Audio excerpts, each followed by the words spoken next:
Hello everyone, welcome to another Google Bard tutorial video. Now in this tutorial video, I will show you how to obtain an API key and how you can use the new Google Bard API for free. So as you can see right here, these are the steps that you want to follow in order to go and obtain an API key with Bard. Now you must first receive an API key before using the Google Bard API. Now first of all, you want to go to Google Cloud and you want to sign up for free. So this is basically Google Cloud. Now obviously you can get started for free. Just click get started for free. And obviously you can visit this by going cloud.google.com/free. Now you need to create a fresh project in Google Cloud Dashboard.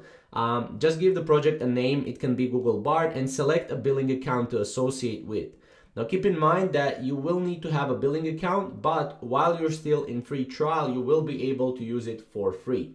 Now you can allow the incorporation of the Bard API in the project you're working on. So to do so, you go through the API repository in the Google Cloud Dashboard and you just type in Bard API into the search box field. Now after you've chosen an API, press enable button. Now if you're tech savvy, if you already worked with APIs, you will know how to do this. However, if you do not know how to do this, make sure to consult with someone that is tech savvy and that knows this very well.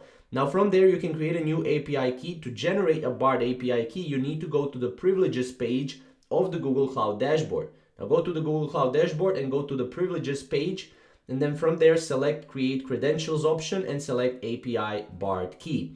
From the option selection, you can just select that, then comply with the instructions for generating a new API key. And then as you can see, make another copy of API key you use and save it safely. Now you can use this API key in your app to authenticate with the Bard API. That would be the best. Now obviously it will differentiate, or it will differ what you want to use it for. Someone will use it on the web, someone will use it in their web apps or in apps itself. But yeah, that's basically what you want to do and how you can obtain a Bard API key for now. Keep in mind, this is for limited users still. So if you cannot obtain it yourself, that means that you don't have the access to Google Bard API. So hopefully I help you out with this video, at least in some form. And yeah, thank you guys for watching. We'll see you in the next video.